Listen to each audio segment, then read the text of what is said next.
أفلا ينظرون إلى الإبل كيف خلقت وإلى السماء كيف رفعت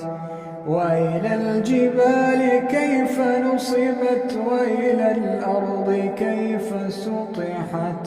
فذكر إنما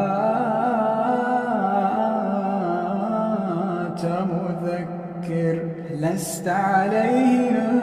بمسيطر إلا من تولى وكفر فيعذبه الله العذاب